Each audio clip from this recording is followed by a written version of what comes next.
ये लड़का स्कूल में हमेशा बुलिंग का नंबर 1 टारगेट था। उसकी लाइफ जितनी बुरी हो सकती थी उतनी थी, सिर्फ इसलिए क्योंकि उसने कभी कोई पावर्स अवेकन नहीं थी थीं। सब उसका मजाक उड़ाते थे। एक शाम जब वो स्टोर से वापस आ रहा था, बुलीज ने हद पार कर दी। वो उसे मारने वाले थे। वो भागने की कोशिश करता है, लेकिन बिना किसी पावर के उसका कोई चांस नहीं था।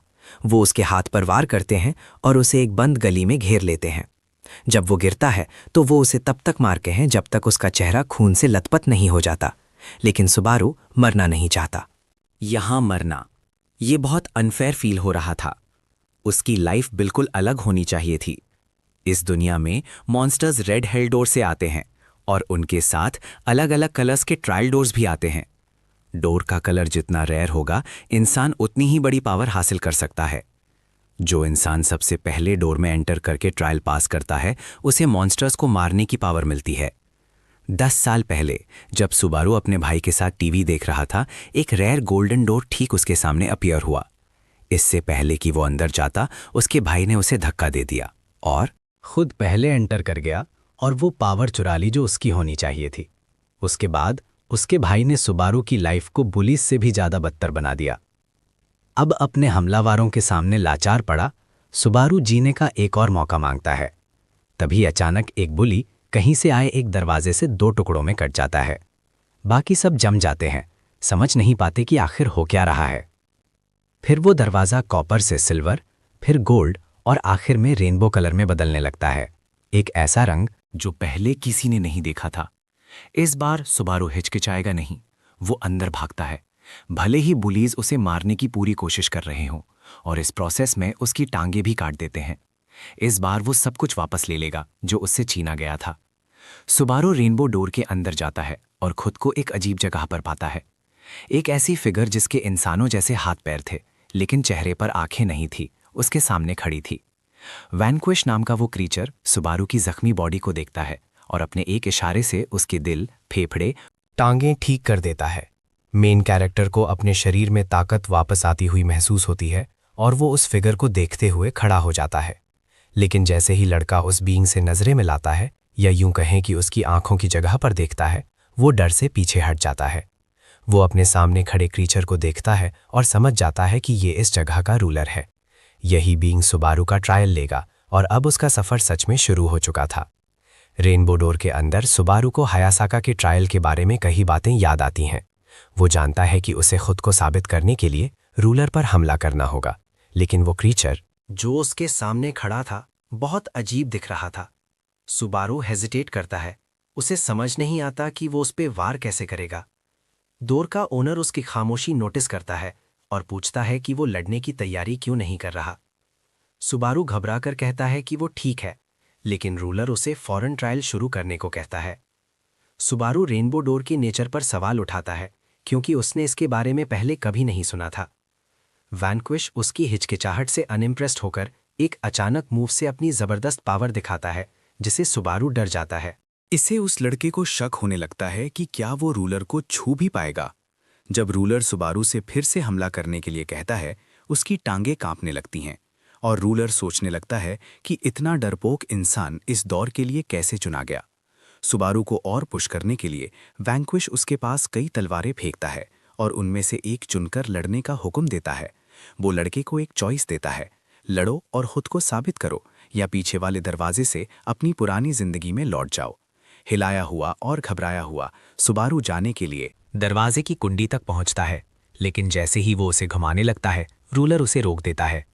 वैंक्विश हैरान लगता है कि सुबारू जो कभी पावर और बदलाव चाहता था, अब उसी जिंदगी में वापस जाने को तैयार है जिससे वो भागना चाहता था।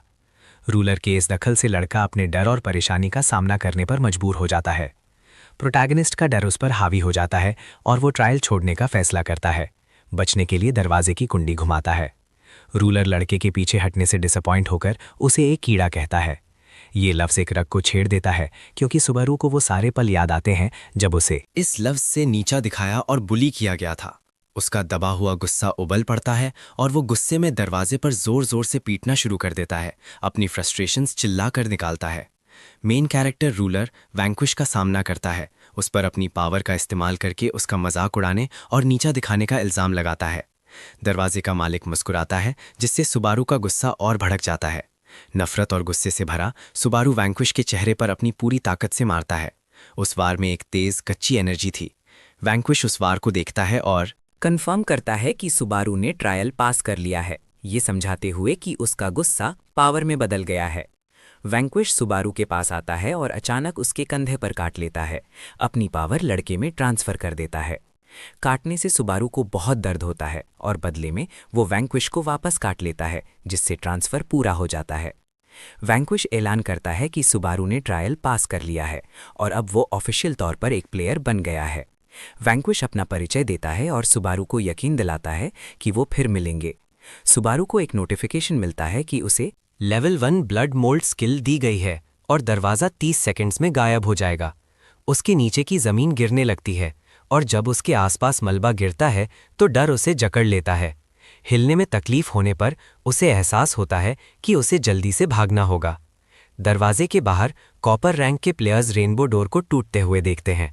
वो मान लेते हैं कि सुबारू ट्रायल में फेल हो गया है और उसका मजाक उड़ाते हुए उसे लूज़र कहते हैं।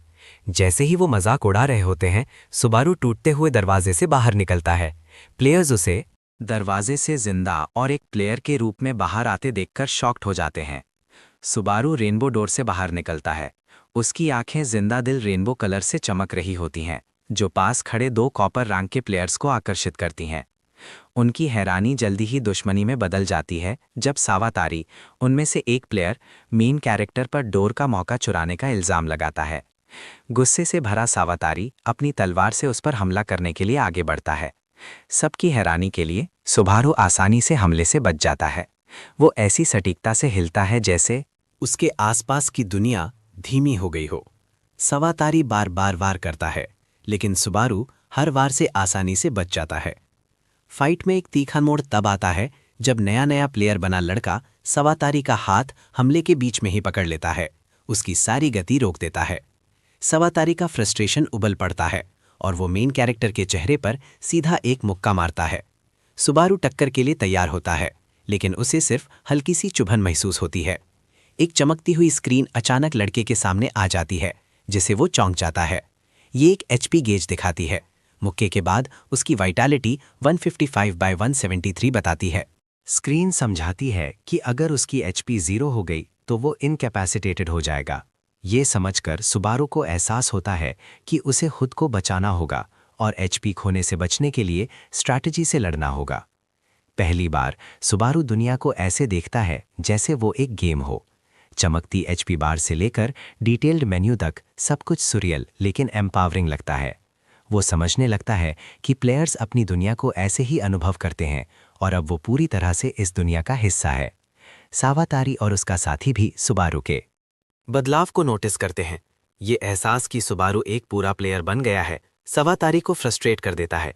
जिसे वो कमज़ोर समझता था, उसे नुकसान ना पहुंचा पाने के गुस्से में वो अपनी सबसे पावरफुल स्किल रेड रोज बुलाता है। सुबारू तैयार हो जाता है जब सावातारी एक और हमला करता है, इस बार और भी ज्यादा पावर से। ताकत बहुत ज्यादा थी और भले ही सुबारू उसे अपनी बाहों से रोकने में कामयाब रहा, टक्कर उसे हिलाकर रख देती है।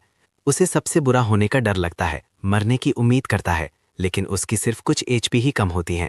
अपने सामने चमकती स्क्रीन को चेक करके वो देखता है कि उसकी वाइटैलिटी 121/173 हो गई है और घबराहट होने लगती है।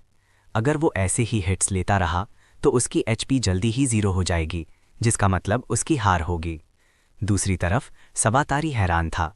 उसका पावरफुल रेड रोज अटैक, जो एक कार को तबाह करने के लिए काफ़ी था, सुबारू की वाइटैलिटी को शायद ही कम कर पाया। ये खुलासा उसे परेशान कर देता है और उसका साथी सिचुएशन की गंभीरता को समझते हुए सावातारी से पीछे हटने को कहता है। वो उसे बताता है कि रेनबो डोर की पावर गोल्ड डोर से भी ज़्यादा हो सकती है, लेकिन सावातारी घमंड और सुबारू की पोटेंशियल के डर से पीछे हटने से इनकार कर देता है। वो कहता है कि उन्हें उसे लेवल 1 पर ही मारना होगा, क्योंकि उसे डर है कि वो बाद में और स्ट्रांग हो सकता है। जब वो बहस कर रहे होते हैं, सुबारू उनका इरादा समझ जाता है और भागने का फैसला करता है। लेकिन इससे पहले कि वो भाग पाता, सावातारी का दोस्त एक आशीर्वाद स्किल का इस्तेमाल करता है। सुबारू को ना टूटने वाले मेटालिक तारों में जकड़ लेता है। फंसा हुआ और बेबस सुबारू डरते हुए देखता है जब सवातारी तलवार लिए उसके पास आता है, आखिरी वार करने के लिए तैयार। हैरानी सुबारू के विचारों को बढ़ावा देती है। वो जानता है कि उसे खुद को बचाने के लिए एक स्किल का इस्तेमाल करना होगा, लेकिन उसे कोई आइडिया नहीं है कैसे। जैसे ही सावातारी उस पर लपकता है, सुबारू के अंदर कुछ इंस्टिंक्टिव चीज एक्टिवेट हो जाती है। अचानक उसके शरीर से 4 तलवारें निकलती हैं, एक सुरक्षा कवच बनाती हैं। तलवारें सावातारी के हमले को रोक देती हैं, जिससे सुबारू सहित सब हैरान हो जाते हैं। ये अनजाने में हुई स्किल उसे बचा लेती है, ये साबित करते हुए कि रेनबो डोर से मिली पावर शायद उससे भी ज्यादा खतरनाक है जितना उसने सोचा था।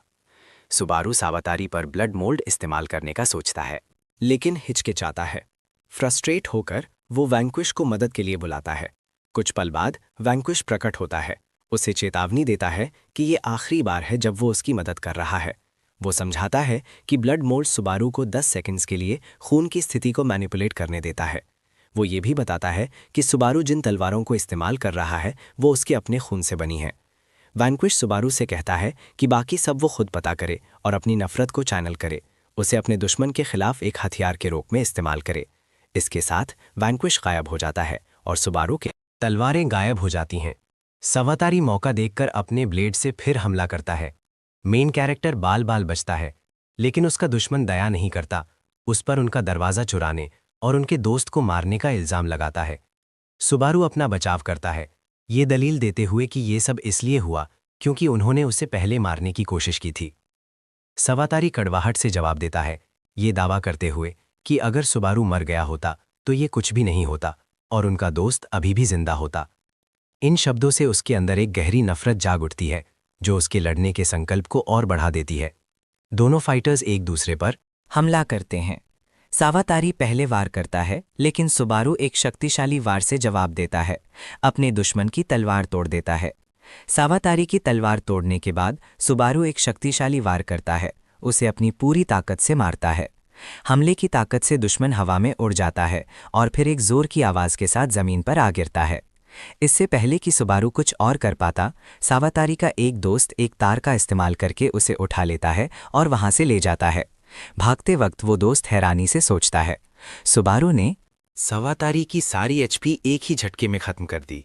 इस एहसास से ये साफ हो जाता है कि रेनबो डोर की ताकत गोल्डन डोर से कहीं ज्यादा है। और इससे भी ज्यादा हैरान करने वाली बात यह है कि सुबारू अभी भी सिर्फ एक लेवल 1 प्लेयर है। इस बीच सुबारू बाद में खड़ा रहता है, एड्रेनलिन अभी भी उसके अंदर दौड़ रहा है। पहली बार वो अपनी नई मिली शक्ति की हद को पूरी तरह से समझता है। उसने एक मजबूत दुश्मन को हरा दिया है और जीत उसे राहत और डिटर्मिनेशन के मिश्रण से भर देती है। अगली सुबह पुलिस एक गंभीर सीन पर पहुंचती है। एक कॉपर प्लेयर को साफ तौर पर 2 हिस्सों में कटा हुआ पाया गया है, जो सड़क के बीच में पड़ा है। इस क्रूरता की सटीकता उन्हें चक्कर में डाल देती है, क्योंकि यह ऐसा काम नहीं लगता जो कोई इंसान कर सकता है। कुछ लोग अंदाजा लगाते हैं कि यह किसी कैनावर का काम हो सकता है। उनकी उलझन के बीच हियासाका सीन पर पहुंचता है, शांत लेकिन चौकन्ना। वो अफसरों को यकीन दिलाता है कि उसने इलाके की अच्छी तरह से तलाशी ली है और अंडरवर्ल्ड के किसी जीव के शामिल होने का कोई सबूत नहीं मिला है। पुलिस उसकी मदद के लिए उसका शुक्रिया अदा करती है। उसकी एक्सपर्ट राय पाकर राहत महसूस करती है। जब वो बॉडी की और जांच करते हैं तो उन्हें प्लेयर का रजिस्ट्रेशन कार्ड मिलता है, जिससे उसकी पहचान कुनिसाकी शुआरू एक कॉपर प्लेयर के रूप में होती है। हियासाका का चेहरा गंभीर हो जाता है। एक कॉपर प्लेयर को इतनी सफाई से 2 टुकड़ों में काटना सिर्फ वही कर सकता है जिसके पास कम से कम एक सिल्वर प्लेयर की ताकत हो। ये एहसास उसे गहरी चिंता में डाल देता है। एक ही नाम उसके दिमाग में घूम रहा था और वो सोचता है कि क्या वो सच में इसके पीछे हो सकता है। लेकिन हियासाका जल्दी से इस ख्याल को खारिज कर देता है। अब शक या आंतरिक संघर्ष का समय नहीं है। प्रायोरिटी साफ है, गुनहगार को ढूंढो और स्काई क्लॉक के 0 होने से पहले जितने हो सके उतने दरवाजे नष्ट कर दो। टाइगा सुबारू के पिंजरे जैसे कमरे में जाता है, लेकिन उसकी हैरानी का ठिकाना नहीं रहता। सुबारू वहां नहीं था। लगभग सुबह हो चुकी थी और उसकी अनुपस्थिति अजीब लग रही थी। एक बेचैनी की लहर उसके अंदर उठती है जब वो अपना फोन निकालकर चेक करता है कि क्या सुबारू ने उसका आखिरी मैसेज देखा है। जैसे ही वो अपना फोन अनलॉक करता है, एक चौंकाने वाली न्यूज़ अलर्ट स्क्रीन पर फ्लैश होती है। एक कॉपर प्लेयर को सिर्फ 2 घंटे पहले एक दूसरे प्लेयर ने मार दिया है। टाइगा जम जाता है, उसे घूरता रहता है। नोटिफिकेशन को हैरानी से देखता है। वो सोचता है कि इतना बेरहमी से काम कौन कर सकता है। फिर जैसे ही वो आगे बढ़ता है, सारी कड़ियां जुड़ने लगती हैं। मरा हुआ प्लेयर उन 3 में से एक था जिन्होंने सुबारू को बुली किया था। यह एहसास टाइगा को एक झटके की तरह लगता है। इसके पीछे सुबारू था। गुस्सा उसके अंदर तेजी से भड़कता है। अगर सुबारू पहले से ही एक प्लेयर बन चुका है, इसका मतलब वो एक ऐसी दुनिया में दाखिल हो चुका है जिससे टाइगा उसे बचाना चाहता था। सुबारू के उस हद को पार करने का ख्याल उसे फ्रस्ट्रेशन से भर देता है। इस दौरान सुबारू खुद को शिनागावा सिटी में पाता है। जापान प्लेयर्स फेडरेशन के शानदार हेडक्वार्टर्स के सामने खड़ा हुआ। ये प्रतिष्ठित संगठन जापान में दिखने वाले सभी गेट्स की निगरानी करता है और नए प्लेयर्स के रजिस्ट्रेशन को मैनेज करता है। सुबारू के लिए यहाँ होना एक सपने जैसा था।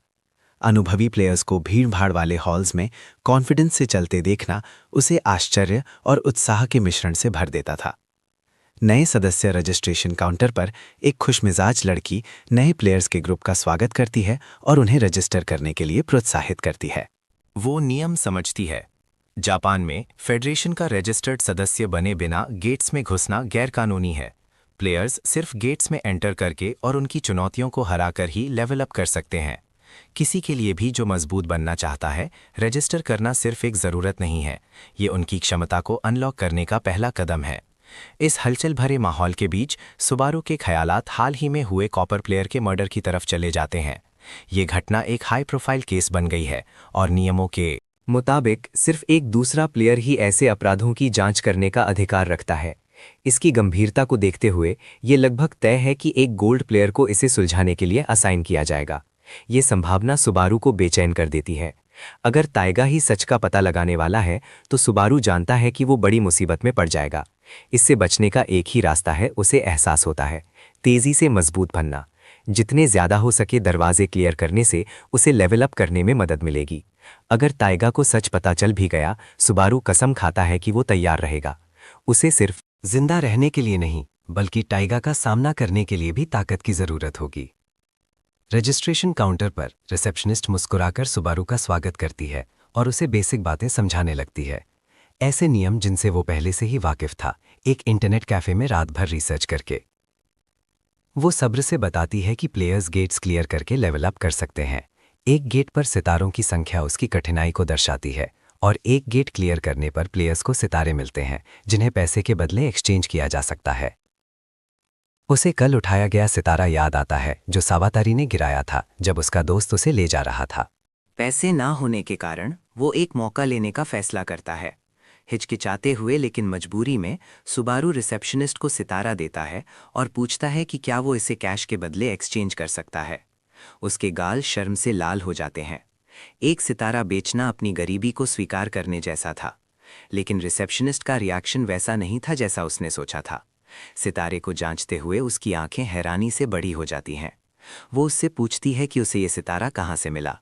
अचानक से सुबारू जवाब देने में गड़बड़ा जाता है और कहता है कि वो अभी अभी एक प्लेयर बना है और उसने एक गेट क्लियर किया है। रिसेप्शनिस्ट उसे बताती है कि उसने एक बड़ी गलती की है, क्योंकि एक प्लेयर बनने से पहले गेट क्लियर करना गैर कानूनी है। इसके लिए 1 मिलियन येन का जुर्माना या 5 साल की जेल भी हो सकती है। घबराहट फैल जाती है जब सुबारू को अपनी गलती की गंभीरता का एहसास होता है। सीन एक भीड़-भाड़ वाले पुलिस स्टेशन में बदल जाता है, जहां टाइगा जापान के 7 गोल्ड रैंक्ड प्लेयर्स में से एक प्रवेश करता है। उसकी प्रभावशाली उपस्थिति तुरंत सबका ध्यान खींचती है और रिसेप्शन डेस्क पर बैठा ऑफिसर अपनी हैरानी नहीं छिपा पाता। ऑफिसर उससे पूछता है कि वो यहाँ क्यों है। टाइगा फालतू बातों में समय बर्बाद नहीं करता। वो यहाँ कल के हाई प्रोफाइल मर्डर की जांच करने आया है। गंभीर चेहरे के साथ वो सबूत तक पहुंचने की अनुमति मांगता है, ये समझाते हुए कि एक जरूरी चीज है जिसे उसे वेरीफाई करना है। इस बीच सुबारू अपना सितारा पैसे के बदले एक्सचेंज करने में कामयाब हो जाता है। रिसेप्शनिस्ट की दया के कारण वो इस बार के लिए नियम तोड़ती है और उसे 1 मिलियन येन भेजती है। सुबारू को पता चलता है कि एक सितारे की कीमत 1000 येन है और 5 सितारे 10 मिलियन येन तक दिला सकते हैं। इस एहसास से प्रेरित होकर वो अपने सपनों का पीछा करने और लेवल अप करने के लिए कड़ी मेहनत करने का संकल्प लेता है। अपनी नई मिली दौलत से सुबारू खुद को एक ज़रूरी बदलाव देता है। वो एक बार्बर शॉप जाता है, अपने बिखरे गंदे लुक को एक शार्प नए लुक में बदलता है। इसके बाद वो ब्रांडेड कपड़ों पर खर्च करता है और एक आरामदायक कैफ़े में जाता है, एक महंगी कैरमल मैकियाटो का आनंद लेता है। अपनी ज़िंदगी में पहली बार सुबारू आराम से बैठकर स्टाइलिश कपड़ों में कॉफ़ी पीने के साधारण आनंद का मज़ा लेता है। गरम मीठी ड्रिंक उसकी आंखों में आंसू ले आती है। इतने लंबा समय हो गया था जब उसने इतनी आरामदायक चीज़ पी हो। जैसे ही वो उस पल का आनंद लेता है, उसके अतीत की यादें वापस आती हैं। उसे अपने भाई और माता पिता के लिए एक गुलाम की तरह काम करने के साल याद आते हैं। उसके सपने उनकी उम्मीदों के नीचे दबे हुए थे, लेकिन आज पहली बार उसे आज़ादी का बोझ उठता हुआ महसूस होता है। ये एहसास नशीला था, लेकिन सुबारू जल्दी से अपना ध्यान वापस लाता है। ये तो बस शुरुआत है। वो एक और कप कॉफ़ी के लिए वापस आने की योजना बनाता है, लेकिन सिर्फ एक गेट क्लियर करके और लेवल अप करने के बाद। उसका मिशन इंतज़ार कर रहा है और वो ऊपर उठने के लिए दृढ़ है। जैसे ही सुबारू अपने भविष्य के बारे में सपने देखता है, वो अचानक टाइगा को अपने ऊपर खड़ा पाता है। उसका चेहरा गुस्से से आग बबूला हो रहा था। इससे पहले कि सुबारू कुछ रिएक्ट कर पाता, टाइगा उसे कॉलर से पकड़कर सड़क पर घसीट ले जाता है। तनाव दम घोटने वाला था, लेकिन सुबारू झुकने से इनकार कर देता है। अपनी ब्लड मोल्ड क्षमता को बुलाकर वो अपने खून को एक मोटी रस्सी बनाने के लिए इस्तेमाल करता है। एक तेजी से वो खून की रस्सी का इस्तेमाल करके पास की 3 गाड़ियों को एक साथ बांध देता है। उन्हें टाइगा पर एक डेस्परेट काउंटर अटैक में फेंकने की योजना बनाता है। जैसे ही वो हमला करने की तैयारी करता है, सुबारू की नज़र पास में अपने बच्चे को पकड़े एक डरी हुई माँ पर पड़ती है। वो जमकर खड़े थे, अपने सामने हो रहे हंगामे से डरे हुए। सुबारू हिचकिचाता है, उनके सुरक्षित जगह पर जाने का इंतजार करता है, लेकिन कीमती सेकंड्स बीत जाते हैं और इससे पहले कि वो कुछ समझ पाता, उसकी ब्लड मोल्ड स्किल की 10 सेकंड की सीमा समाप्त हो जाती है। रस्सी हवा में घुल जाती है, जिससे सुबारू टाइगा के गुस्से के सामने कमज़ोर और निहत्था रह जाता है। सुबारू का राज खुल गया है। टाइगा अब जानता है कि वो एक प्लेयर है। टाइगा की आंखों में गुस्सा जल रहा था जब वो सुबारू की तरफ बढ़ता है। एक लेवल 1 प्लेयर के रूप में सुबारू देश के टॉप गोल्ड रैंक प्लेयर्स में से एक के खिलाफ अपने जीतने की नामुमकिन संभावनाओं से वाकिफ है। फिर भी उसके अंदर कुछ जाग उठता है और वो अपने सबसे बड़े डर से लड़ने के लिए तैयार हो जाता है। भाइयों के बीच की लड़ाई से ट्रैफिक जैम हो जाता है। अपनी कार में बैठी एक महिला एक राहगीर से पूछती है कि क्या हो रहा है। वो उसे बताता है कि गोल्ड रैंक्ड प्लेयर गुस्से में है और उसे अपनी कार छोड़कर भागने की चेतावनी देता है। दोनों भाई अब आमने सामने हैं। सुबारू टाइगा से पूछता है कि उसे उसकी लोकेशन कैसे पता चली। उसका जवाब देने के बजाय वो आदमी एक मुक्का मारता है। एमसी को एहसास होता है कि उसने उसके फ़ोन के जीपीएस के जरिए पता लगाया होगा। हालांकि अब इससे कोई फर्क नहीं पड़ता। टाइगा अपनी गोल्डन आर्म स्किल का इस्तेमाल करता है और उसे बताता है कि वो मरने वाला है। सुबारू अचानक अपनी आंखें बंद कर लेता है और वैंक्विश से संपर्क करने की कोशिश करता है। उसकी स्किल ब्लड मोल्ड खून को मैनिपुलेट करने के लिए मना का इस्तेमाल करती है, इसीलिए अगर वो बहक गया तो वो अपनी सारी मना जल्द ही खत्म कर देगा। सुबारू को इस सब की कोई परवाह नहीं है। उसे सिर्फ जिंदा रहने के बारे में सोचना है। बिना किसी चेतावनी के टिगिस अपना गोल्डन आर्म सीधे हमारे लड़के की तरफ चलाता है, लेकिन वो उससे बचने में कामयाब हो जाता है। वो जानता है कि उसे अपनी ब्लड मोल्ड क्षमता का इस्तेमाल करने का एक तरीका ढूंढना होगा। इससे पहले कि वो जमीन पर उतर पाता, टाइगा उसके पीछे प्रकट होता है और एक और हमले के लिए जाता है। सुबारू मुश्किल से रास्ते से हट पाता है। वो जानता है कि अगर उसे एक बार भी लग गया तो वो मर जाएगा। टाइगा थोड़ा चिढ़ जाता है और ऐसी स्किल इस्तेमाल करने के लिए उसे पैथेटिक कहता है। वो सोचता है कि उसे बस उसे पकड़ना है।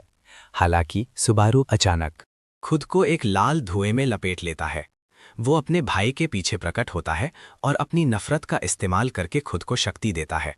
उसका मुक्का अभी भी इतना शक्तिशाली नहीं है और वो अपनी कलाई में ही चोट लगा लेता है।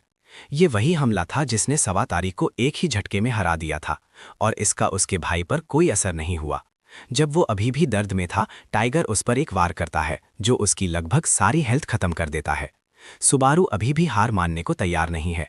वो थियागा को अंधा करने के लिए अपने धुएं का इस्तेमाल करता है और उसे सबसे सख्त खून से मारता है जो वो बना सकता है। उसकी हैरानी का ठिकाना नहीं रहता जब वो देखता है कि गोल्ड रैंक पर इसका कोई असर नहीं होता। वो उससे बिल्कुल अलग लेवल पर लगता है। सुबारू को एहसास होता है कि वो कुछ भी कोशिश कर ले अपने भाई को नहीं हरा सकता। टाइगा जानता है कि उसे अभी मारना होगा, क्योंकि अगर उसने उसे लेवल अप करने दिया तो वो बाद में समस्याएं पैदा कर सकता है। वो उसे जितनी जोर से हो सके मारता है, लेकिन हैरानी की बात है कि इससे सुबारू को कोई नुकसान नहीं होता। जब वो नीचे देखता है तो उसे खून से बनाए केयर बैग दिखता है। कम से कम उसे यही लगता है। असल में सुबारू ने खून से एक चिपचिपा पदार्थ बनाया है। टाइगा अपने हाथों से उसे हटाने की पूरी कोशिश करता है, लेकिन इससे कुछ नहीं होता। इफेक्टिव ब्लड मोल्ड 10 सेकंड्स तक रहता है, इसलिए सुबारू जानता है कि उसे अपनी पूरी कोशिश करनी होगी और अपनी मना के बारे में नहीं सोचना होगा। वो कई और बबल्स बनाता है और उन सबको अपने भाई पर चला देता है। टाइगा गुस्से से पूछता है कि क्या वो सच में सोचता है कि वो जीत गया है। हमारा लड़का उसे बताता है कि वो जीतने के बारे में सोच भी नहीं रहा है, वो सिर्फ जिंदा रहने की कोशिश कर रहा है और वो उसमें सफल होगा। अपनी बची हुई मना का इस्तेमाल करके वो अपना पूरे शरीर को चिपचिपे खून से ढक लेता है और बाहर निकलने के लिए एक रस्सी का इस्तेमाल करता है। स्किल की अवधि खत्म होने के बाद वो एक स्मोक स्क्रीन बनाता है ताकि टाइगा उसका पीछा ना कर सके। टाइगा लगभग गुस्से से उबल रहा था कि उसने उसे भागने दिया और कसम खाता है कि वो उसे ढूंढकर उसकी जिंदगी खत्म कर देगा। अचानक उसे अपने आसपास एक जबरदस्त मौजूदगी महसूस होती है। फिर वो टॉप 3 गोल्ड रैंक प्लेयर्स को अपनी तरफ आते हुए देखता है। वो उन्हें बताता है कि उसके पास समझाने का समय नहीं है कि वो क्या कर रहा है, लेकिन इससे पहले कि वो कहीं जा पाता उसे कुछ सुनहरी जंजीरों से जकड़ लिया जाता है। टाइगा को विश्वास नहीं होता कि टॉप गोल्ड रैंक्ड प्लेयर्स उसके पीछे हैं। हियासाका अपनी तलवार उसकी तरफ करता है और कहता है कि वो उसे रोक रहे हैं। इस बीच हमारा लड़का लगभग मरने की कगार पर है। उसके पास 5 हेल्थ और 2 माना बची है। वो अपने भाई पर एक भी वार नहीं कर पाया और वो जानता है कि अगर वो उसे फिर से ढूंढ लेता है तो वो मर जाएगा। उसके कपड़े भी फट गए हैं और बाकी कपड़े कैफे में हैं। वो जानता है कि आज़ादी हासिल करने के लिए उसे लड़ना होगा और मजबूत बनना होगा। और प्लेयर्स के ग्रुप्स एक लड़की से एक गेट के रिजर्वेशन के बारे में बहस करते हैं। वो उन्हें बताने की कोशिश करती है कि उसने गेट पहले ही रिजर्व कर लिया है, लेकिन वो नहीं सुनते। जब बात थोड़ी गर्म होने लगती है तो वो मुस्कुराती है और उन्हें याद दिलाने की तैयारी करती है कि वो असल में कौन है। वो एक कॉपर रैंक्ड प्लेयर है जिसका नाम सायाका है। फिर हम देखते हैं कि लड़के उसका मजाक उड़ाते हैं जब वो ग्रुप से पिट रही होती है। वो उससे उसका लेवल पूछते हैं और वो उन्हें बताती है कि वो लेवल 8 पर है। जिस लड़के ने उसे नष्ट किया वो लेवल 13 पर है और वो उसे अकेले भी नहीं हरा सकती थी। एक और उसे कहता है कि वो उन्हें गेट दे दें क्योंकि ये सर्वाइवल ऑफ द फिटेस्ट के बारे में है। वो अपनी बात पर अड़ी रहती है और उन्हें बताती है कि वो ये पहले से ही जानती है और यही वजह है कि वो उनसे हारने का जोखिम नहीं उठा सकती। जैसे ही उनमें से एक उस पर हमला करने की तैयारी करता है, उसे एक आवाज़ से रोका जाता है। सुबारू सीन में प्रवेश करता है और उनसे पूछता है कि क्या वो सर्वाइवल ऑफ द फिटेस्ट के आधार पर तय कर रहे हैं कि दरवाजे के अंदर कौन जाएगा। वो शांति से उनसे पूछता है कि क्या वो भी उनके साथ शामिल हो सकता है। लड़का गुस्सा हो जाता है और उसे धक्का देने की कोशिश करता है। सुबारू तुरंत अपनी स्किल का इस्तेमाल करता है और वो आदमी जमीन पर गिर जाता है। गंभीर चेहरे के साथ वो उन्हें बताता है कि उसे जल्द से जल्द मजबूत बनना होगा। वो उन्हें ये भी बताता है कि वो लेवल 1 पर है। ये सुनकर आदमी सोचते हैं कि वो उसे सिर्फ अपने स्टैट्स के अंतर का इस्तेमाल करके हरा सकते हैं। सुबारू अब तक मजबूत प्लेयर से लड़ता रहा है, इसलिए ये लड़के उसे बहुत धीमे लगते हैं। वो उन्हें अपने मुक्कों से मारना जारी रखता है। आखिरी लड़का अपनी एक स्किल का इस्तेमाल करता है और एक बंदूक निकालता है। वो उसे गोली मारने की कोशिश करता है, लेकिन सुबारू सिर्फ अपनी ब्लड मोल्ड स्किल का इस्तेमाल करके गोलियों को रोक देता है। फिर वो इस लड़के को भी नष्ट कर देता है। इस बीच सायाका हैरानी से वहां खड़ी रहती है, सोचती है कि वो कौन है। उसकी स्किल्स के कारण वो सोचती है कि वो गोल्ड रैंक पर होगा। सुबारू एक आदमी के कपड़े उतारकर उसकी हुडी पहनकर दरवाजे के अंदर चला जाता है। इससे पहले कि वो समझ पाती कि क्या हो रहा है, उसने पहले ही उसका दरवाज़ा चुरा लिया था। ये उसकी पहली बार है एक दरवाजे के अंदर और उसे लगता है कि ये बहुत अच्छा लग रहा है। अचानक सायाका गेट खोलती है और पीछे से प्रवेश करती है। तुरंत प्रवेश करने के बाद वो दरवाज़ा बंद कर देती है, जिससे उनके लिए बॉस को हराए बिना बचना नामुमकिन हो जाता है। वो एक बुरी हंसी हंसती है और कहती है कि बाहर वाले लड़के उठने के बाद भी अंदर नहीं आ पाएंगे। इस बीच सुबारू अजीब तरह से वहां खड़ा रहता है। वो उसे बताता है कि उसने दरवाज़ा फेयर एंड स्क्वायर जीता है, लेकिन वो बहस करती है कि उसने मूल रूप से इसे अपने लिए रिजर्व किया था। सभी दरवाजे वेबसाइट पर लिस्टेड हैं और प्लेयर्स उन्हें रिजर्व कर सकते हैं। वो उससे माफ़ी मांगता है और बताता है कि ये उसकी पहली बार है गेट के अंदर। यूज़ लेवल अप करके तुरंत निकलना है, इसलिए वो पूछता है कि क्या वो उसे अपने साथ इसे क्लियर करने देगी। वो मान जाती है क्योंकि उसने उसकी मदद की थी, लेकिन इससे भी ज़रूरी क्योंकि वो जानती है कि मजबूत बनने की कोशिश करना कैसा लगता है। दोनों रिवॉर्ड को 70-30 में बांटने का सौदा करते हैं। वो उसे अपना असली नाम नहीं बताना चाहता क्योंकि उस पर एक प्लेयर को मारने का इल्ज़ाम है, इसलिए वो उसे बताता है कि वो वैंक्विश है। जैसे ही वो उत्साह से गेट क्लियर करने की तैयारी करती है, एक पत्थर उसकी तरफ उड़ता हुआ आता है। सुबारू उसे वॉर्न करने की कोशिश करता है, लेकिन वो तेजी से हमले को रोक लेती है। गेट के अंदर के दुश्मन आ चुके हैं। सायाका मुस्कुराती है और उससे कहती है कि उसे संभालने दो। प्लेयर्स अंडरवर्ल्ड के क्रीचर्स से लड़ पाते हैं अपनी बढ़ी हुई फिजिकल पावर्स और डोर से मिली स्किल्स की वजह से। जब लड़की मॉन्स्टर्स को मारती रहती है, सुबारू हैरानी से देखता है। सभी क्रीचर्स को सुलाने के बाद वो मुड़ती है और उससे पूछती है कि वो क्या सोचता है। वो गर्व से समझाती है कि उसकी स्किल का नाम इंस्टेंट वॉइड है और ये उसे स्टन करने देती है। किसी भी दुश्मन को 3 सेकंड के लिए मारकर। वो इसे लॉन्ग रेंज फाइट्स में इस्तेमाल नहीं कर सकती, लेकिन क्लोज कॉम्बैट में ये बहुत अच्छी है। अचानक सारे क्रीचर्स फिर से उठ जाते हैं। उसकी एबिलिटी उन्हें सिर्फ 3 सेकंड के लिए स्टन करती है और वो उस दौरान उन्हें ख़त्म करना भूल गई। वो मदद के लिए चिल्लाने लगती है, लेकिन हमारा लड़का अभी भी उसके ऑर्डर्स मान रहा है। उसे एहसास होता है कि उसकी एबिलिटी का भी ब्लड मोल्ड की तरह एक टाइम ड्यूरेशन है।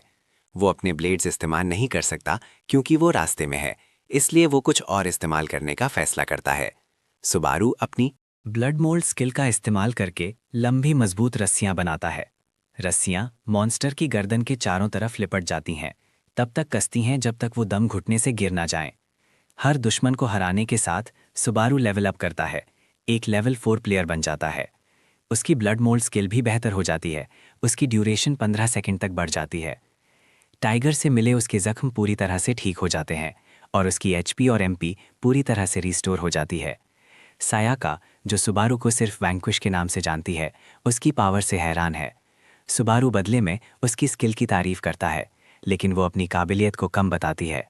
वो उसे सलाह देता है, 1-on-1 बैटल्स में हर 3 सेकंड में अपनी इंस्टेंट वॉइड स्किल का इस्तेमाल करो ताकि एडवांटेज बना रहे। सायाका को एहसास होता है कि ये स्ट्रैटेजी उसे लगभग अनबीटेबल बना सकती है। जल्द ही उन्हें पास की एक नली में छिपे और क्रीचर्स दिखते हैं। सायाका आगे बढ़ती है, एक मॉन्स्टर को टारगेट करती है और सुबारू की सलाह को अपनाती है। सही टाइमिंग के साथ वो उसे आसानी से हरा देती है। प्रोत्साहित होकर वो बाकी छिपे हुए क्रीचर्स को बुलाती है और उन्हें एक एक करके मारना शुरू कर देती है। जब सायाका छोटे दुश्मनों से निपट रही होती है, एक विशाल फिगर बॉस के पास पहुंचती है। ये एक लेवल 17 का गॉब्लिन चीफ है, जिसके साथ एक लेवल 12 का लार्ज कोबाल्ट है।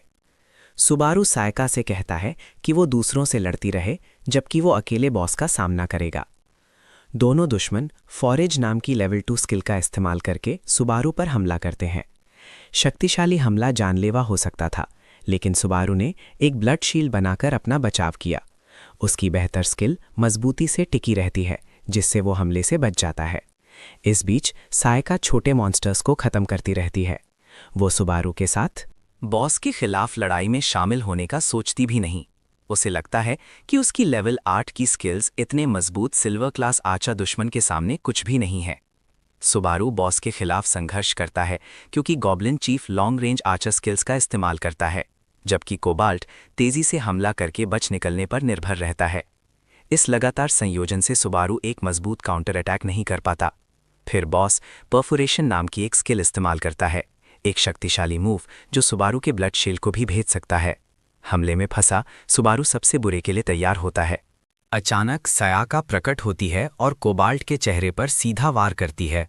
वो अपनी इंस्टेंट वॉइड स्किल का इस्तेमाल करती है, जिससे सुबारू चौंक जाता है क्योंकि ये सिर्फ 3 लेवल के अंतर पर काम करनी चाहिए। जल्द ही ये साफ हो जाता है कि सायाका ने बाकी सभी मॉन्स्टर्स को हरा दिया है और लेवल अप कर लिया है। सुबारू इस मौके का फायदा उठाता है, कोबाल्ट को बांधने के लिए एक खून की रस्सी बनाता है और उसे तुरंत मार देता है। जीत उसे लेवल 6 का प्लेयर बना देती है, उसकी एचपी और एमपी को पूरी तरह से रिस्टोर करती है। कोबाल्ट के जाने के बाद सुबारू गॉब्लिन चीफ पर ध्यान केंद्रित करता है। वो एक खून का हाथ बनाता है और आर्चर के चेहरे पर सीधा वार करता है। बॉस को एक ही झटके में मार देता है। जैसे ही बॉस गिरता है, सुबारू एक बार फिर लेवल अप करता है। अपनी ब्लड मोल्ड स्किल की अवधि को बेहतर कुशलता के साथ 20 सेकंड तक बढ़ा देता है। सायाका के साथ मिलकर सुबारू सफलतापूर्वक अपना पहला गेट क्लियर करता है। सुबारू और सायाका गेट क्लियर करते हैं, जिससे उनके पास बाहर निकलने के लिए सिर्फ 30 सेकंड बचते हैं, इससे पहले कि वो गिर जाएं। बाहर बुली प्लेयर्स इंतजार कर रहे होते हैं। दोनों को इतनी जल्दी बाहर आते देखकर हैरान होते हैं। एक 2 स्टार गेट को क्लियर करने में आमतौर पर कम से कम 2 घंटे लगते हैं, लेकिन सुबारू और उसकी पार्टनर इसे सिर्फ 15 मिनट में पूरा कर लेते हैं। गेट से बचा हुआ समय स्काई क्लॉक को रिवाइंड करने के लिए इस्तेमाल होता है, एक महत्वपूर्ण यंत्र जो दुनिया को खत्म होने से रोकता है। सब जानते हैं कि अगर घड़ी 0 पर पहुंच गई तो दुनिया खत्म हो जाएगी और सिर्फ प्लेयर्स ही गेट्स क्लियर करके समय बढ़ा सकते हैं। बुलीज, जो शुरू में दुश्मन थे, अब प्रभावित हैं। वो पहचानते हैं कि गेट सिर्फ लेवल 9 या उससे ऊपर का कोई ही क्लियर कर सकता था और इस उपलब्धि से चकित हैं। वो सुबारू की ताकत के लिए उसकी प्रशंसा करते हैं और बिना किसी झगड़े के चले जाते हैं। उनके बर्ताव में अचानक बदलाव सुबारू को हैरान कर देता है, लेकिन उसकी पार्टनर समझाती है कि वो शायद उसकी पावर से डर गए हैं। अब दोनों को इनाम में 2 सितारे मिलते हैं। सुबारू सुझाव देता है कि सायका उन्हें अपने नाम से रिडीम कर ले, जिससे उसकी पहचान पर उसका शक बढ़ जाता है। बाद में कैफ़े में अपनी सफलता का जश्न मनाते हुए वो पूछती है कि क्या वैंक्विश उसका असली नाम है। वो ये भी पूछती है कि लेवल 1 प्लेयर होने के नाते उसके पास इतनी ज़बरदस्त पावर कैसे है, लेकिन वो साफ करती है कि वो उसे जज नहीं कर रही, वो सिर्फ जिज्ञासु है। सायका कबूल करती है कि वो सुबारू की आभारी है कि उसने उसे बचाया और भविष्य में एक साथ टीम के रूप में गेट्स क्लियर करने की अपनी इच्छा व्यक्त करती है। सुबारू अपना असली नाम बताता है और आने वाले क्वेस्ट्स में उसके साथ पार्टनर बनने के लिए सहमत हो जाता है। वो पिछले 2 दिनों की घटनाओं को शेयर करता है और सायाका को एहसास होता है कि उसकी स्थिति उसके सोच से भी बदतर है। वो मानती है कि सुबारू को अपने सौतेले भाई टाइगा का सामना करने के लिए और मजबूत होना होगा। बदले में वो अपनी कहानी बताती है। उसकी 2 बहनें हैं जो सिल्वर रैंक्ड प्लेयर्स हैं। कभी एक ही टीम का हिस्सा थीं। उन्होंने उसे इसलिए निकाल दिया क्योंकि वो कमजोर थी। अब वो मजबूत बनकर उन्हें गलत साबित करने के लिए दृढ़ है। सांझी संघर्षों और महत्वाकांक्षाओं के साथ दोनों एक दूसरे को बढ़ने और अपने लक्ष्यों को प्राप्त करने में मदद करने का एक समझौता करते हैं। इस बीच सीन हियासाका और हेडक्वार्टर्स में मौजूद दूसरे गोल्ड रैंक्ड प्लेयर्स पर शिफ्ट होता है। उन्होंने ताइगा को काबू में कर लिया है, एक ऐसा कदम जिससे 5 स्टार गेट्स को क्लियर करने के लिए जरूरी गोल्ड प्लेयर्स की कमी हो जाती है। हियासाका सुझाव देता है कि इन उच्च स्तरीय चुनौतियों में मदद के लिए कॉपर रैंक्ड प्लेयर्स को शामिल किया जाए। वो ग्रुप को सूचित करता है कि वर्तमान में टोक्यो में 7 5 स्टार गेट्स हैं, जिन सब पर तुरंत ध्यान देने की जरूरत है। एक टॉप रैंक्ड प्लेयर घोषणा करता है कि टीम जूलियटा, जिसका नेतृत्व लेवल 38 के प्लेयर हिजाकी जूलियटा कर रहे हैं, मुरो सिटी के गेट्स को संभालेगी। सुबारू और सायाका हेडक्वार्टर्स में सिल्वर रैंक्ड टीम से टकराते हैं। उनके गंतव्य के बारे में जिज्ञासु, सायाका सुबारू को सलाह देती हैं कि वो अपने सितारों को रिडीम करने और अपने अगले गेट को बुक करने पर ध्यान केंद्रित करें। इत्तेफाक से वो मुरो सिटी में स्थित एक गेट चुनते हैं, वही जगह जहां टीम जूलियटा जा रही है। जिस गेट की तरफ वो जा रहे हैं वो एक 2 स्टार गेट है जो एक सीढ़ी के ऊपर स्थित है। सायका सुबारू की गोद में खून से लथपथ लेती है। उसकी चोटें गंभीर हैं। सुबारू का क्रोध स्पष्ट है जब वो चुपचाप उसको चोट पहुंचाने वाले को नष्ट करने की कसम खाता है। सीन दोनों के अपने नए बुक किए गए गेट की तरफ बढ़ने पर शिफ्ट होता है। सुबारू उसके प्रकार के बारे में पूछता है और सायका समझाती है कि जब तक गेट अंदर से बंद ना हो वो आज़ादी से अंदर और बाहर आ जा सकते हैं। वो एक विशाल घुमावदार सीढ़ी से चिन्हित प्रवेश द्वार तक पहुंचते हैं जो सायाका की काबिलियत के लिए बिल्कुल सही लगता है। आगे बढ़ते हुए वो चढ़ाई शुरू करती है, जबकि सुबारू क्वेस्ट शुरू करने के लिए उनके पीछे गेट बंद कर देता है। जैसे ही क्वेस्ट शुरू होता है, सीढ़ी के नीचे से हड्डियों के दुश्मन निकलते हैं। सुबारू नीचे एक अशुभ रोशनी देखता है जिसके बारे में उसे संदेह है कि वो बॉस की है। हजारों हड्डियों के दुश्मन ऊपर की तरफ बढ़ने लगते हैं। पहला वाला सायाका पर झपटता है, लेकिन सुबारू उसे अपने खून से बचाता है। वो पलटवार करती है, एक तेजी से वार करके हड्डी को नष्ट कर देती है। दोनों को एहसास होता है कि दुश्मन सभी लेवल 10 से ऊपर के हैं और बंद गेट का मतलब है कि उन्हें बाहर निकलने से पहले हर एक को खत्म करना होगा। सुबारू रक्षा की जिम्मेदारी लेता है, सायाका को सलाह देता है कि वो दुश्मनों पर एक एक करके वार करने पर ध्यान दे। सुबारू को एहसास होता है कि बॉस उनके पिछले प्रतिद्वंद्वी से कहीं ज्यादा शक्तिशाली है। सुबारू आराम के लिए अपनी कोशिशों को बदलने का सुझाव देता है, लेकिन वो इस बात पर जोर देती है कि लेवल अप करने से उसे फिर से ताजगी मिलती है। ब्रेक्स की जरूरत को नकारते हुए वो सुबारू को पूरी ताकत से लड़ने के लिए प्रोत्साहित करती है, जब तक कि वो भी लेवल अप ना कर लें। प्रेरित होकर मेन कैरेक्टर अपनी एमपी का इस्तेमाल करके एक खून की लहर छोड़ता है जो सीधी पर फैल जाती है और एक ही हमले में हजारों हड्डियों को फंसा लेती है। साया इस मौके का फायदा उठाती है, लहर के भीतर कई दुश्मनों को खत्म करती है और लेवल 14 तक पहुंचती है।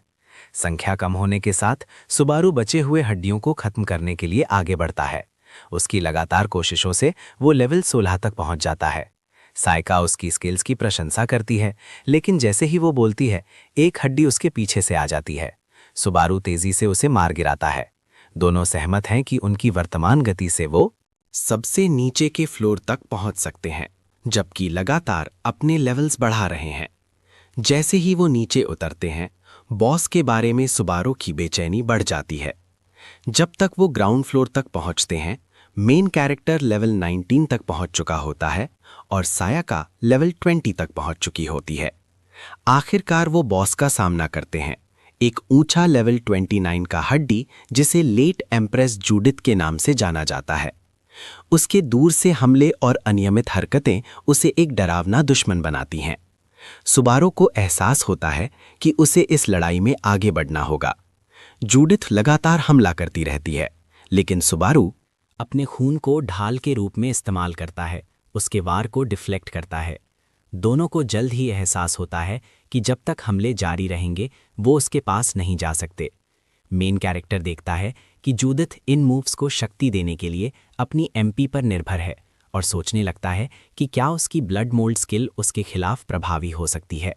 वो बड़े लेवल के अंतर के कारण सायाका के इंस्टेंट वॉइड को खारिज कर देता है, इसके बजाय ब्लड मोल्ड को आजमाने का फैसला करता है। कार्यवाही करने से पहले सुबारू अपनी पार्टनर को देखता है और एक साथ मजबूत बनने के उनके वादे के बारे में सोचता है। अगर उसने जूडिथ को अकेले हरा दिया तो सायका को बराबर रहने के लिए ज़रूरी एक्सपीरियंस पॉइंट्स नहीं मिलेंगे।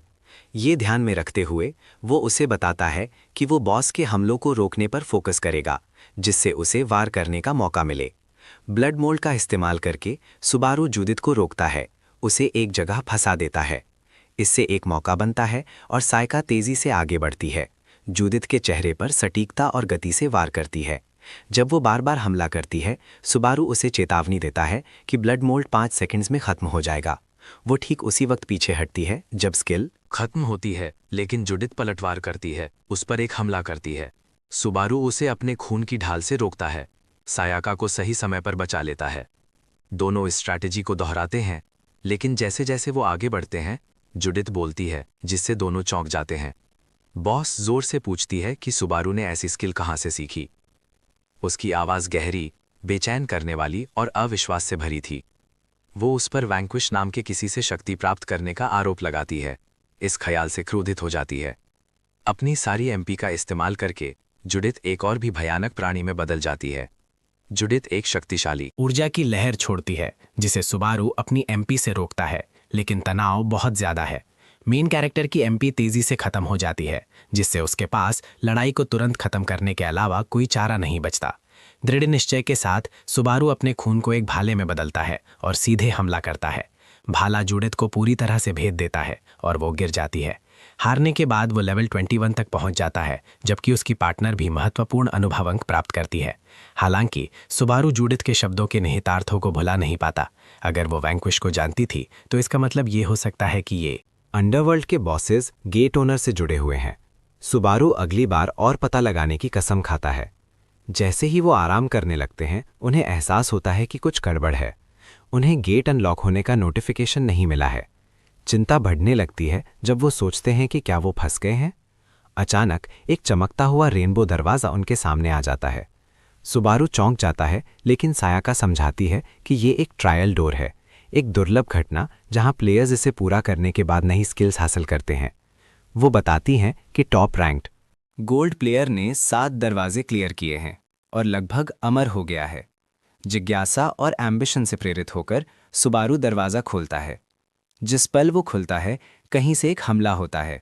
सुबारू का हाथ कट जाता है और उसकी पार्टनर को चोट लगती है। वो ज़मीन पर जोर से गिरती है। हैरान और गुस्से में वो दरवाजे की तरफ देखता है तो वहाँ कोई खड़ा होता है।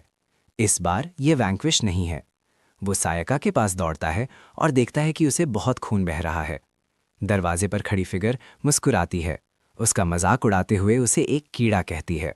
गुस्से से भरा सुबारू इस नए दुश्मन को नष्ट करने की कसम खाता है। हमलावर आगे बढ़ता है, अपना परिचय घूल किंग कैरियन के रूप में देता है, जो वैंक्विश के सबऑर्डिनेट्स में से एक है। लड़ाई अभी खत्म नहीं हुई है। जब सुबारू लॉर्ड वैंक्विश के सबऑर्डिनेट का सामना करता है तो वो ऐसे दुश्मन को अपने सामने खड़ा देखकर चौंक जाता है। तेजी से काम करते हुए वो वैंक्विश से संपर्क करने की कोशिश करता है और उसे बताता है कि उसका सबऑर्डिनेट उन पर हमला कर रहा है। हालांकि उसकी हैरानी का ठिकाना नहीं रहता। वैंक्विश बिना जवाब दिए गायब हो जाता है। ये उसे और भी कंफ्यूज कर देता है। सबऑर्डिनेट समझता है कि उसके अंदर का लॉर्ड वैंक्विश असली नहीं है, ये सिर्फ ब्लड मोल्ड टेक्निक का एक मैकेनिज्म है। वो आगे बताता है कि ट्रायल पूरा करने के लिए उसे उसके शरीर पर एक घाव करना होगा। इससे पहले कि सबऑर्डिनेट अपनी बात पूरी कर पाता, सुबारू बिना हिचकिचाए उस पर हमला कर देता है। कैरियन हालांकि बहुत तेज है और आसानी से उसके हमले से बच जाता है। वो उसे बताता है कि अगर वो ट्रायल पार करने में सफल हो जाता है तो उसे लॉर्ड वैंक्विश के सबसे बड़े खजानों में से एक डिवाइन चिजिल मिलेगा। सबऑर्डिनेट की बातों को नज़रअंदाज करते हुए वो गुस्से में अपने ब्लड विप से हमला करता है। सबऑर्डिनेट उसके हमले की ताकत से प्रभावित होता है। हालांकि उसे विश्वास है कि प्रोटैगनिस्ट उसे कभी नहीं पकड़ पाएगा। वो बताता है कि वो लॉर्ड वैंक्विश के साथ उसे हमेशा से देख रहा था और उसकी दुश्मनों के फाइटिंग स्टाइल्स को अपनाने और कॉपी करने की अनोखी क्षमता से अच्छी तरह वाकिफ है। अपने जख्मी दोस्त को बचाने की जल्दी में सुबारू आगे बढ़ता है और सबऑर्डिनेट को बचने के बजाय आमने सामने लड़ने की चुनौती देता है। चुनौती स्वीकार करते हुए सबऑर्डिनेट उससे सीधी लड़ाई में भिड़ जाता है। वो सुबारू के ब्लड आर्मर को ऐसे काट देता है जैसे वो कागज हो और उसके चेहरे पर वार करता है। वो अपने घुटनों पर गिर जाता है और उसके चेहरे से खून टपकने लगता है। कैरियन उसे ताना मारता है, दावा करता है कि उसकी तलवार में लॉर्ड वैंक्विश का अपना एसेंस है जिससे वो अनस्टॉपेबल हो जाती है। जब सबऑर्डिनेट उसका मजाक उड़ा रहा होता है तो उसे अचानक नीचे से खून का एक झटका लगता है। हंसते हुए उसे एहसास होता है कि सुबारू ने अपना ब्लड विप उसके पैरों के नीचे फैला दिया था। ये उसे और भी प्रभावित कर देता है। वो एक योद्धा के रूप में उसकी क्षमता को मानता है, लेकिन तेजी से पलटवार करता है। सुबारू के सामने प्रकट होकर उसके पेट में एक जोर का मुक्का मारता है। इसके बाद सबऑर्डिनेट अपनी ब्लड टेक्निक का इस्तेमाल करके उसे कई मीटर दूर फेंक देता है। जब एमसी जमीन पर पड़ा होता है, कैरियन उसे डांटता है, पूछता है कि क्या उसने सच में सोचा था कि ट्रायल एक मजाक है। हालांकि हमारा लड़का अपने जख्मी चेहरे से खून टपकते हुए एक बार फिर उठता है। अपने दोस्त को बचाने के अपने दृढ़ निश्चय से भरा, वो अपनी ब्लड मोल्ड टेक्निक का इस्तेमाल करके एक नया ब्लड आर्मर बनाता है। अपनी नफरत को कच्ची शक्ति में बदलकर वो एक और हमला करता है। जीतने के अपने दृढ़ निश्चय के बावजूद सबऑर्डिनेट की स्पीड बेजोड़ रहती है और वो एक निर्णायक वार करने में संघर्ष करता है। जब वो लड़ते रहते हैं, कैरियन उसके एक हाथ को आसानी से काट देता है, उसके आर्मर को ऐसे काट देता है जैसे वो कुछ भी ना हो। फिर भी हमारा लड़का उसे अपने कटे हुए हाथ को ब्लड टेक्निक से जोड़कर हैरान कर देता है। सबऑर्डिनेट कुछ पल के लिए हैरान होता है, लेकिन वो अपना लगातार हमला जारी रखता है, उसे बार बार काटता रहता है। हर बार सुबारू अपने अंगों को अपनी ब्लड मोल्ड टेक्निक का इस्तेमाल करके जोड़ लेता है, अपने शरीर पर अत्यधिक तनाव के बावजूद। सबऑर्डिनेट को एहसास होता है कि उसकी लगातार कोशिशें उसे पतन के कगार पर धकेल रही हैं, क्योंकि हर बार जोड़ने पर उसकी मना कम हो रही है। वो हंसने लगता है, एमसी की लड़ाई जीतने के लिए खुद को कुर्बान करने की इच्छा से प्रभावित होकर। कैरियन को लॉर्ड वैंक्विश के साथ हुई एक बात याद आती है, जिन्होंने सुबारू की दृढ़ता के बारे में बात की थी। जब वो अत्यधिक दर्द और कठिनाइयों का सामना कर रहा था, तब भी उसने उन्हें वापस काटने की हिम्मत की थी। ये याद उसे हंसा देती है और वो उसकी उग्रता की प्रशंसा करने लगता है। वर्तमान में कैरियन हंसता है और उसे बताता है कि वो उसे पसंद करने लगा है। हालांकि जैसे ही वो उसके चेहरे को देखता है वो डर जाता है। सुबारू, जो अब लगभग बेकाबू हो चुका है, अपनी बची हुई शक्ति को अपनी ब्लड मोल्ड स्किल से एक खून का भाला बनाने के लिए इस्तेमाल करता है। बिना हिचकिचाए वो आगे बढ़ता है, सबऑर्डिनेट को सीधे भेदने का लक्ष्य रखता है। इस वक्त वो सिर्फ एक घाव करने की कोशिश नहीं कर रहा, बल्कि उसे एक ही बार में खत्म करने की कोशिश कर रहा है। सुबारू कैरियन को 2 हिस्सों में काट देता है, लेकिन उसकी हैरानी का ठिकाना नहीं रहता। कैरियन मरता नहीं, इसके बजाय वो हंसता है और पूछता है कि क्या सुबारू सच में सोचता है कि वो उसे मारकर ग्रेड स्किप कर सकता है। सुबारू उसे घूरता है और चिल्लाता है, कहता है कि वो जल्दी से मर जाए। वो अपने दोस्त सायाका को हॉस्पिटल ले जाने के लिए बेचैन है, लेकिन वो गेट से बाहर निकले बिना ऐसा नहीं कर सकता। कैरियन आहें भरता है और सुबारू से कहता है कि वो घबराए नहीं, समझाता है कि गेट के अंदर और बाहर समय अलग अलग बीतता है। फिर वो सुबारू से पूछता है कि वो कैसे जिंदा रहेगा, क्योंकि उसका माना पूल खत्म होने वाला है। सुबारू जवाब देता है कि उसके पास उसे हराने का दूसरा तरीका नहीं है, यही उसका एकमात्र विकल्प था। वो मरने से पहले सिर्फ उसे बचाना चाहता है। ये सुनकर कैरियन चिढ़ा हुआ लगता है और पूछता है कि क्या सुबारू को उस लड़की से प्यार है। सुबारू रोने लगता है और इसे इनकार करता है, कहता है कि ये प्यार के बारे में नहीं है। उसने सायका से एक वादा किया था कि वो एक दूसरे को कभी नहीं छोड़ेंगे और वो उसकी पूरी जिंदगी में बनी पहली दोस्त है। कैरियन चुप हो जाता है। ये शब्द उसे जोर से लगते हैं। उसे याद आता है कि कैसे वैंक्विश ने उसे बचाया था जब वो छोटा था और उसने उन्हें कभी ना छोड़ने या धोखा ना देने का वादा किया था। अपनी गलती का एहसास होने पर कैरियन सुबारू से माफ़ी मांगता है। फिर वो सुबारू को डिवाइन चिजल देता है और उसे ग्रेट स्किप करने के लिए एक स्पेशल स्किल देता है। सुबारू उलझन में पूछता है कि कैरियन उसे ये सब क्यों दे रहा है अगर वो वैसे भी मरने वाला है। कैरियन उसे याद दिलाता है कि क्योंकि सुबारू ने उसे हरा दिया, उसने सफलतापूर्वक गेट क्लियर कर लिया है। सुबारू लेवल अप करता है, अपनी सारी हेल्थ और मना वापस पाता है। कैरियन बताता है कि वो एक अंडरवर्ल्ड क्रीचर है, लॉर्ड वैंक्विश जैसी ही प्रजाति का हिस्सा है। वो कहता है कि उसके पास समझाने के लिए ज्यादा समय नहीं है, लेकिन सुबारू को कुछ जरूरी बताता है। अगर उसका कोई दोस्त कभी मर जाए तो वो उस पर ब्लड यूसर्पर नाम की एक स्किल का इस्तेमाल कर सकता है। सुबारू वहां उलझन में खड़ा रहता है। उसे समझ नहीं आता कि ब्लड यूसर्पर का मतलब क्या है। गायब होने से पहले कैरियन सुबारू से कहता है कि वो उसके शब्द याद रखे। गेट्स का क्वेस्ट खत्म हो जाता है और सुबारू सायाका के साथ बाहर निकलता है। उसे एहसास होता है कि उसने अभी एक 2 स्टार क्वेस्ट क्लियर किया है। इस बीच स्काई क्लॉक बचा हुआ समय गिनना शुरू कर देती है, लेकिन सुबारू को कोई परवाह नहीं। वो तुरंत अपना फ़ोन निकालता है और सायाका के लिए मदद के लिए एक एम्बुलेंस बुलाता है। कहीं और एक 5 स्टार गेट में हीरोज़ का एक ग्रुप क्रीचर्स से लड़ने में संघर्ष कर रहा है। गेट का नेतृत्व मिस्टर जूलिएटा कर रहे हैं, जो डरते हुए देखते हैं कि उनके क्रू के सदस्य एक एक करके मर रहे हैं। वो एक लेवल 59 के स्काई वेल के खिलाफ हैं, जो उन पर शक्तिशाली वाटर बॉल से हमला करता है। जूलिएटा घबराने लगता है। ये अभी तक मुख्य बॉस भी नहीं है। बचे हुए हीरोज़ में से एक उससे पूछता है कि उनका अगला कदम क्या है, ये बताते हुए कि वो तब तक नहीं भाग सकते जब तक उनके ग्रुप के ज्यादातर प्लेयर्स मर ना जाएं। जूलिएटा उसे घूरता है और बिना हिचकिचाए उसके सर में चाकू घोंप देता है, ये सोचते हुए कि उसकी अपनी जिंदगी कहीं ज्यादा जरूरी है। अचानक एक नोटिफिकेशन आता है, ग्रुप के अधिकतर प्लेयर्स मर चुके हैं। जूलिएटा हंसने लगता है। एहसास होता है कि अब वो गेट छोड़ सकता है। बचे हुए प्लेयर्स उस पर चिल्लाते हैं, उन्हें ना छोड़ने की भीख मांगते हैं, कहते हैं कि वेल असली दुनिया में भाग जाएगी। उन्हें नजरअंदाज करते हुए जूलिएटा उन्हें क्रीचर को रोकने का आदेश देता है, जबकि वो एग्जिट की तरफ दौड़ता है। जैसे ही जूलिएटा गेट से भागता है, उसे एक नोटिफिकेशन मिलता है कि उसके ग्रुप के सभी सदस्य मर चुके हैं। इससे पहले कि वो कुछ रिएक्ट कर पाता, वेल का एक शक्तिशाली हमला उस पर होता है। वो रोने लगता है। एहसास होता है कि प्लेयर्स वेल को रोक नहीं पाए। विशाल प्राणी गेट से भाग चुका है और अब शहर की तरफ बढ़ रहा है। असली दुनिया में डॉक्टर सायाका की देखभाल कर रहे हैं, जबकि सुबारू उस पर नज़र रखे हुए है। अचानक उसे एक नोटिफिकेशन मिलता है, 5 स्टार क्वेस्ट फेल हो गया है।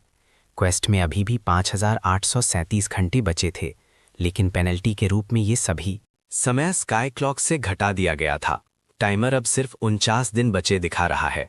सुबारू इस सब को समझने की कोशिश करता है जब वो दूर से जूलियटा की चीख सुनता है। जूलियटा हॉस्पिटल में घुस जाता है, मदद के लिए चिल्लाता है। वो पागलों की तरह एक कार मांगता है और एक डॉक्टर को उसे दूर ले जाने के लिए मजबूर करने की कोशिश करता है। वो उन पर चिल्लाता है कि वो सायाका को छोड़ दें, दावा करता है कि उसकी जिंदगी ज्यादा जरूरी है क्योंकि वो एक सिल्वर रैंक है। सुबारू आगे बढ़ता है और जूलियटा के कंधे पर एक हाथ रखता है, उसे रोकने की कोशिश करता है। जूलियटा गुस्से से मुड़ता है और पूछता है कि सुबारू क्या करने की कोशिश कर रहा है। इस बीच विशाल वेल और पास आती है, उसकी परछाई आसमान को अंधेरा कर रही है। प्लेयर फेडरेशन मूरू सिटी के नागरिकों को अंडरवर्ल्ड क्रीचर के बारे में चेतावनी देता है जो अभी अभी गेट से भागा है। खतरे का स्तर 5 सितारों के रूप में वर्गीकृत किया गया है और फेडरेशन सभी निवासियों को बाहर निकालने की कोशिश कर रहा है। सुबारू अपने दोस्त सायाका को डॉक्टर्स को सौंप देता है जब वो एक एम्बुलेंस में भागते हैं। इससे जूलिया का गुस्सा हो जाता है जो सुबारू को मारने की धमकी देता है। बिना हिचकिचाए सुबारू अपनी ब्लड आर्मर टेक्निक का इस्तेमाल करके एक सूट ऑफ आर्मर बनाता है और जूलियटा को लगातार पीटना शुरू कर देता है। उसे काबू में करने के बाद सुबारू पूछता है कि क्या वेल सिर्फ उसे ही टारगेट कर रही है। जूलियटा सुबारू की जबरदस्त ताकत से हैरान, समझाता है कि अंडरवर्ल्ड क्रीचर्स सिर्फ गेट के अंदर की जगह को टारगेट करते हैं। सुबारू इस जानकारी को समझता है, यह एहसास करते हुए कि जब तक जूलियटा जिंदा है, वेल इस इलाके पर हमला करना बंद नहीं करेगी। खतरे को यहीं और अभी खत्म करने का दृढ़ निश्चय करके सुबारू जूलियटा से वेल की काबिलियत के बारे में पूछता है। जूलियटा बताता है कि प्राणी पानी बुला सकता है और लेजर बीम्स छोड़ सकता है। जैसे ही वेल अपना अगला हमला चार्ज करती है, सुबारू जल्दी से अपनी ब्लड शील्ड उठाता है, शक्तिशाली लेजर को डिफ्लेक्ट करता है। जूलियटा भी हैरान रह जाता है, ये जानते हुए कि वेल के हमले सिल्वर क्लास शील्ड्स को भी भेद सकते हैं। वेल के हवा में मंडराने के साथ सुबारू को बिना रुके लड़ने का एक मौका दिखता है। वो आसमान में छलांग लगाता है और वेल पर अपने ब्लड फिस्ट अटैक से वार करता है, लेकिन हमले से ज्यादा नुकसान नहीं होता। वेल एक बहरा करने वाली दहाड़ छोड़ती है, आसपास की इमारतों की खिड़कियां तोड़ देती है। सुबारू जमीन पर वापस उतरता है। एहसास होता है कि ये अंडरवर्ल्ड क्रीचर उसके उम्मीद से कहीं ज्यादा मजबूत है। दृढ़ निश्चय के साथ वो अपनी डिवाइन स्वॉर्ड निकालता है और अपनी माना का 1/3 हिस्सा एक ही शक्तिशाली वार में लगा देता है। जैसे ही वेल वाटर मिसाइल्स की बौछार करती है, सुबारू उन्हें अपने हमले से रोकता है और नष्ट कर देता है। हालांकि प्राणी अभी भी जिंदा है। वेल एक और लेजर चार्ज करना शुरू करती है और सुबारू जानता है कि उसे इसे रोकना होगा। अगर वेल ने फायर किया तो पूरा शहर नष्ट हो सकता है। बिना हिचकिचाए वो अपनी मादा का 1/3 हिस्सा इस्तेमाल करता है और एक और विनाशकारी वार करता है। इस बार वो वेल को खत्म करने में कामयाब हो जाता है। प्राणी गिर जाता है और उसने जो पानी बुलाया था वो बारिश के रूप में जमीन पर गिरता है। नागरिक पीछे मुड़कर देखते हैं, हैरान। एहसास होता है कि किसी ने अंडरवर्ल्ड क्रीचर को हरा दिया है। जूलियटा अविश्वास से देखता है, सोचता है कि क्या सुबारू नया गोल्ड रैंक प्लेयर है। सुबारू हालांकि वेल को हराने के लिए कोई लेवल नहीं पाता क्योंकि वो गेट के बाहर मारी गई थी। इसके बावजूद उसे राहत महसूस होती है कि शहर और उसके लोग सुरक्षित हैं। सायाका के बारे में सोचते हुए वो तुरंत उसे चेक करने के लिए निकल जाता है। इस बीच एक बूढ़ा आदमी उसके वीरतापूर्ण कार्यों का एक वीडियो रिकॉर्ड करता है। हॉस्पिटल में डॉक्टर्स सायाका का ऑपरेशन करने में व्यस्त हैं। उसकी हालत नाजुक लगती है और प्रोटैगनिस्ट चिंता से उस तक पहुंचने की कोशिश करता है। उसकी आंख से एक आंसू लुढ़कता है। सीन मॉर्चुअरी में शिफ्ट होता है जहां सुबारू अपने दोस्त सायाका को आखिरी बार देखता है। दुख से अभिभूत वो अपने घुटनों पर गिर जाता है, दोष देता है।